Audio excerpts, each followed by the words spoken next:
Friends, ప్రస్తుతం America, Israel దేశాలు middle ఈస్ట్లోని ఇరాన్పై దాడి చేయడం వల్ల ఆ ఎఫెక్ట్ అనేది ప్రపంచ దేశాలు కూడా అనుభవించబోతున్నాయి.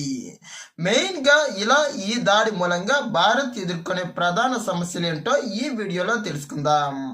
మొదటగా ఈ యుద్ధం మూలంగా భారత్ ఎదుర్కొనే ప్రధాన సమస్య ముడి చమురు యొక్క నిల్వలు.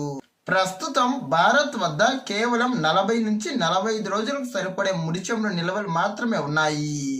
ఒకవేళ ఈ యుద్ధం అనేది కొన్ని నెలల పాటు గనుక కొనసాగితే భారత్ దీనికి ప్రత్యామ్నాయ మార్గాలను అన్వేషించక తప్పదు. ఇక తప్పనిసరి పరిస్థితుల్లో రష్యా నుంచి మనం ఆయిల్ కొనాలి. అలా కొనడం మూలంగా రీసెంట్ డేస్ లో ట్రంప్ దాదాపుగా 500% టారిఫ్స్ వేస్తారని బెదిరించాడు. మరి రాబోయే రోజుల్లో దీని ఎఫెక్ట్ ను మన భారత్ ఎలా తట్టుకుంటుందో చూడాలి. రెండవది పప్పు ధాన్యాలు. ప్రధానంగా భారత్ కు ఎక్కువగా పప్పు ధాన్యాలు అనేవి కెనడా, మలేషియా మరియు ఆఫ్రికాలోని కొన్ని దేశాల నుంచి ఎక్కువగా దిగుమతి అవుతున్నాయి. అయితే ప్రస్తుతం ఇరాన్ పైన అమెరికా, ఇజ్రాయెల్ దాడి చేయడం మూలంగా అంతర్జాతీయ సరిహద్దులు అన్ని మూతపడ్డాయి. మెయిన్ గా భారత్ కు ఈ దేశాల నుంచి దాదాపుగా ప్రతి సంవత్సరం 5 నుంచి 6 మిలియన్ టన్నుల పప్పు ధాన్యాలు అనేవి దిగుమతి అవుతున్నాయి. అందుమూలంగా వీటి ధరలు అనేవి చాలా ఎక్కువగా పెరిగిపోయే అవకాశాలు కూడా ఉన్నాయి. మెయిన్ గా కందిపప్పు మరియు పెసరపప్పు, కొన్ని విధాలైనటువంటి పప్పు ధాన్యాలు అనేవి ప్రస్తుతం భారత్ లో అంత సమృద్ధిగా పండడం లేదు. మెయిన్ గా భారత్ ఈ పప్పు ధాన్యాలపై ఎక్కువగా ఈ దేశాలపైనే ఆధారపడుతున్నది. వీటితో పాటు డ్రై ఫ్రూట్స్ రేట్లు కూడా పెరిగిపోయే అవకాశం ఉంది.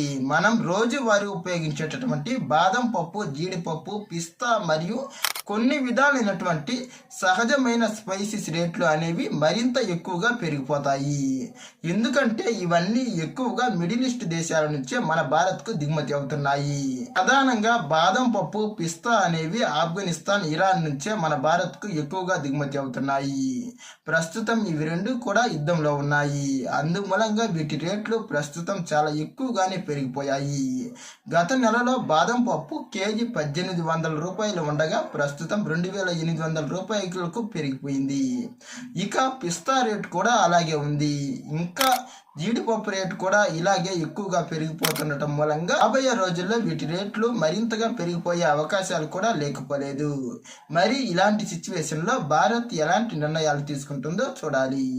మూడవ ప్రధాన సమస్య సహజ వాయువులేమి. మెయిన్ గా భారత్ లో ఉపయోగించే ప్రధానమైన సహజ వాయువులో దాదాపు 40 నుంచి 30% సహజ వాయువు అనేది మెయిన్ గా ఖతార్ నుంచే మనం దిగుమతి చేసుకుంటున్నాము.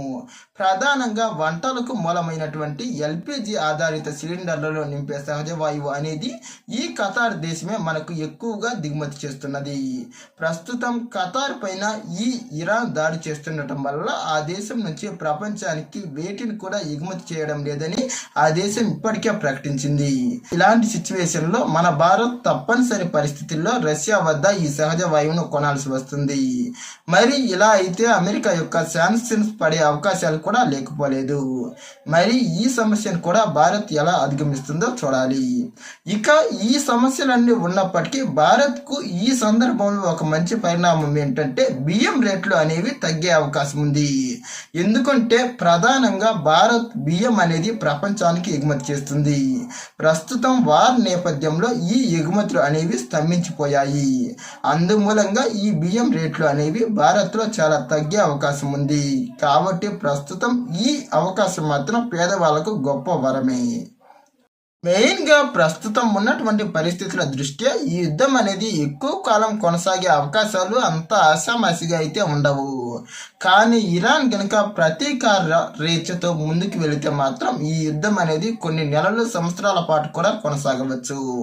ఇలాగే యుద్ధం గనుక కొనసాగితే మాత్రం భారత్ యొక్క జీడిపిపై కూడా కొంత ప్రభావం పడే అవకాశాలు లేకపోలేదు.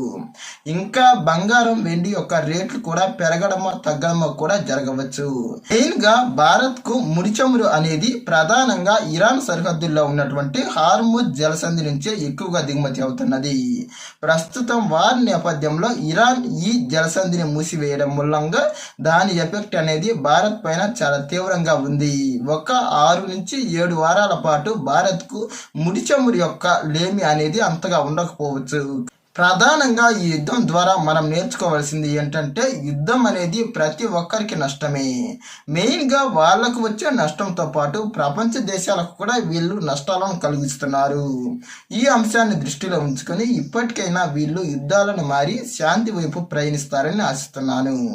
ఇలాంటి మరిన్ని ఇంట్రెస్టింగ్ వీడియోస్ కోసం మా ఛానల్ను సబ్స్క్రైబ్ చేయండి. ఈ వీడియో నచ్చితే లైక్, షేర్, కామెంట్.